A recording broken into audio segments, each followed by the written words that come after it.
Welcome to the Quantum Biology Collective podcast, where we break down the practical strategies of this emerging science, starting with healthy light habits and going wherever the quantum superhighway takes us. Hi, everybody. It's your host, Meredith Oak of the Quantum Biology Collective podcast, and we are back with part 2 of our top 10 countdown of 2023, which is your most downloaded, most favorite episodes from the past year. So I'm going to go through numbers 5 through 1 on this episode.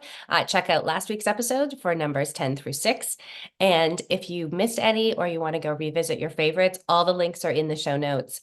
And highly recommend doing so because some of these are just too good to listen to only one time.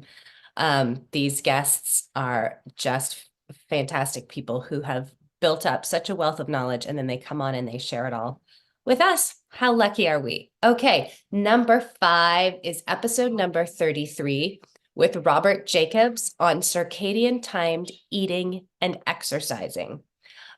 This was another one that you all went super crazy for. So Robert and I spent some time talking about strength training and how small changes and small choices in our life adding up over a lifetime can make a huge impact.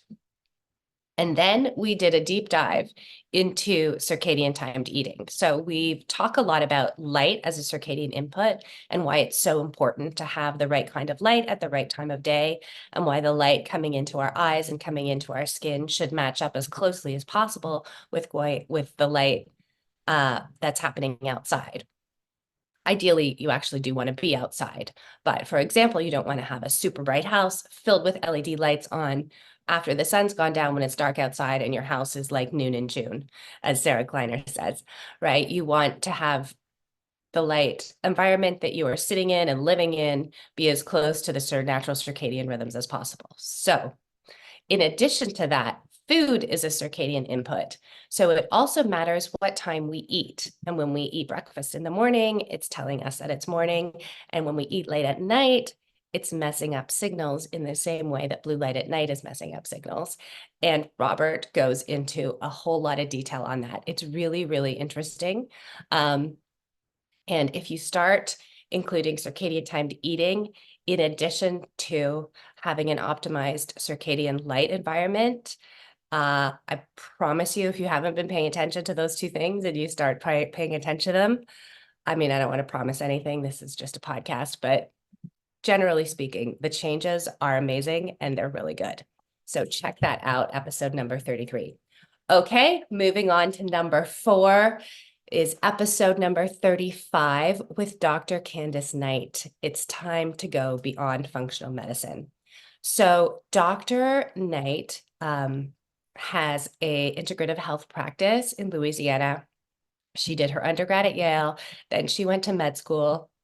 Then she worked in the ER and she cycled through a few different specialties in mainstream medicine, got disillusioned, started to study functional medicine, realized there was something missing, and then found the quantum biologic approach to medicine. And she walks us through her story in this episode. And it's really eye-opening. Dr. Knight is a rare person in that her intellectual curiosity is astounding, even through a busy life, with children and a husband and a job. She's always made time to learn new things that would lead her practice forward to better serve her patients and to help her better understand human health. And I don't want to say that's rare amongst doctors, but it's rare amongst doctors. So I really highly recommend this episode. I then did a second episode with Dr. Knight, which is episode number 50, and that's Circadian Secrets to a Smoother Menopause. So I'm lumping those two together as one number 4 in our countdown.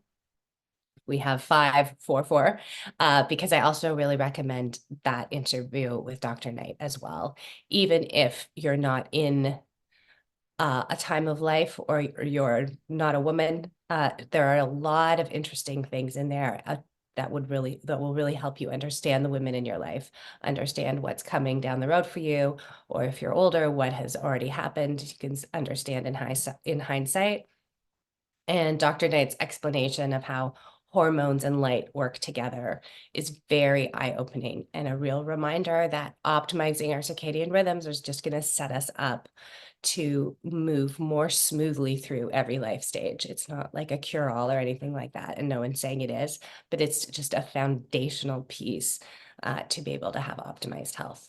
Which leads us into number 3 in our top 10 countdown, and that is episode number 36 with Carrie Bennett. You're not just tired. Why fatigue is the red flag of mitochondrial dysfunction. I really want every person in the world, every adult to listen to this, especially women, right? Because how many times do we say, oh, I'm just tired. It's no big deal. Like, oh, what's wrong? Nothing. I'm just tired. Oh, I'm just tired, right? You're not just tired, right? Unless you're in a situation that's causing a short-term sleep deprivation, then maybe you're just tired. But if that is a phrase that you've been using consistently in your life, there's something else going on. And fatigue, I have come to learn from talking to all of these amazing experts, fatigue is often the first symptom of something more serious, and it becomes something more serious if it's not dealt with. Our bodies are meant to be able to produce enough energy for us to feel at least decent most of the time. And so if that's not the case, there is some mitochondrial dysfunction happening, and you really want to take a look at it. Get a health coach, go see an integrative doctor, visit our practitioner directory, which is free at quantumbiologycollective.org. Click practitioner directory. You don't even need to put in an email or anything. There's just a list of people who you can work with, who understand health through this lens and who will understand the importance of optimizing your mitochondria. So please, please, please give this episode with Carrie a listen. Carrie is a master at explaining the mechanics of quantum biology. It's fairly complex. I'm still wrapping my head around it on a daily basis, and Carrie somehow makes it feel not simple, but she makes it feel understandable, and that's a rare gift. And so I so appreciate having her on the podcast and having her as a faculty member, because to understand quantum biology is truly like, whether it's personally or professionally, it just puts us in a place and sets us up to have such a much better life than stumbling around blindly wondering why we're having all these symptoms all the time, especially fatigue. All right, so now we are at number 2 of the top 10 countdown of the Quantum Biology Collective podcast of 2023. And number 2 is episode number 43, is avoiding the sun a health hazard?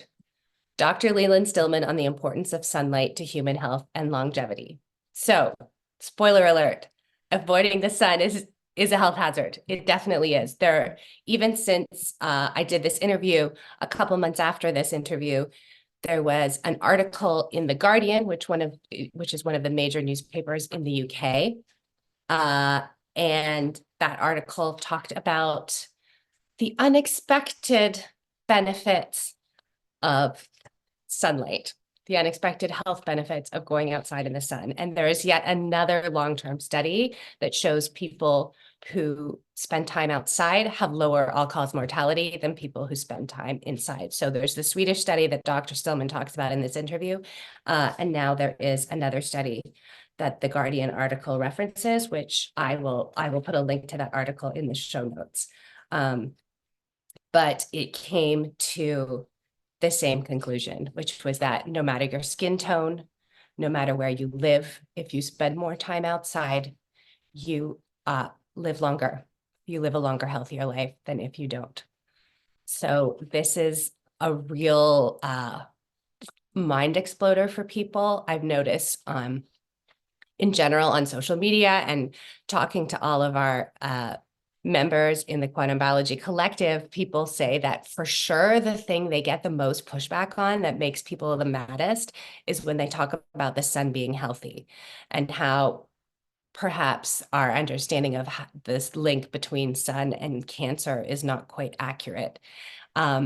it makes people really mad. So just a warning, if you start bringing this up at cocktail parties or wherever you hang out, it can really trigger people, but it's really, really worth understanding. And in this episode, Dr. Stillman goes through and breaks down how the sun is good for us, why it's good for us, and what are some of the long-term implications of avoiding the sun, and they are not good.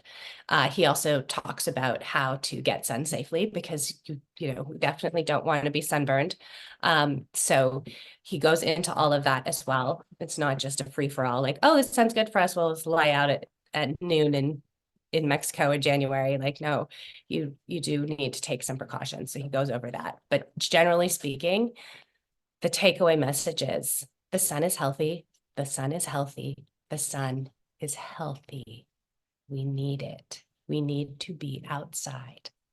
So appreciate Dr. Stillman coming on and breaking all that down for us. There are not a lot of physicians working who will recommend sun exposure, and Dr. Stillman is one of them.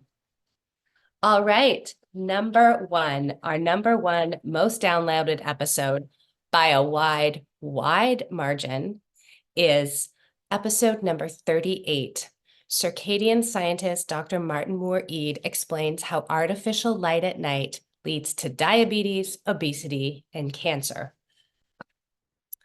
So what can I say about this? Dr. Martin Moore-Ede was one of the pioneering researchers at Harvard who discovered the suprachiasmatic nucleus inside humans. Previous to that, it was an open question of whether humans interacted with the sun in that way.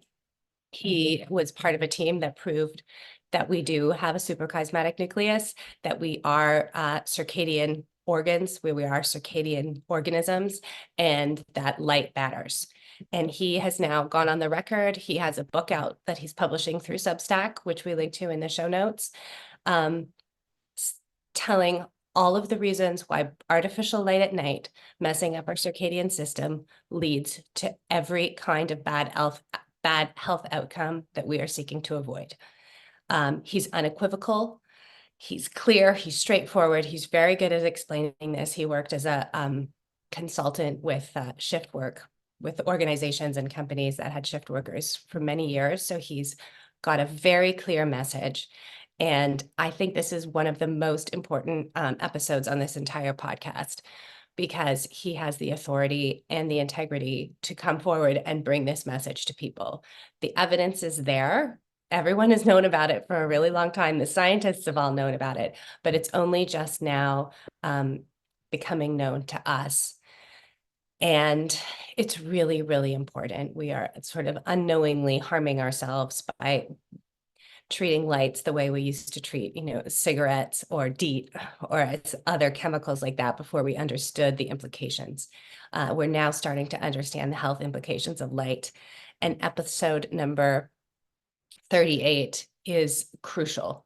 This is one that I would really recommend sharing with people who are skeptical. Number 10, where we started, Dr. Gulhain talked a lot about the importance of natural light and how our bodies work with light. And number 1 is a very similar bookend to that, with Dr. Martin Moore-Ede explaining, just without holding back, why we need to get a handle on our light environments, the light environments that we're living in after dark. So that is our number 1 podcast of the year. Thanks again to all of you for being here. We'll be back with a new episode on January 4th featuring Sarah Kleiner of @Sarah Kleiner Wellness. And I wish you all a wonderful holiday season, and thanks for being here. Bye. This has been the Quantum Biology Collective podcast. To find a practitioner who practices from this point of view, visit our directory at quantumbiologycollective.org. If you are a practitioner, definitely take a look at the Applied Quantum Biology Certification, a 6-week study of the science of the new human health paradigm and its practical application with your patients and clients. We also love to feature graduates of the program on this very podcast. Until next time, the QBC.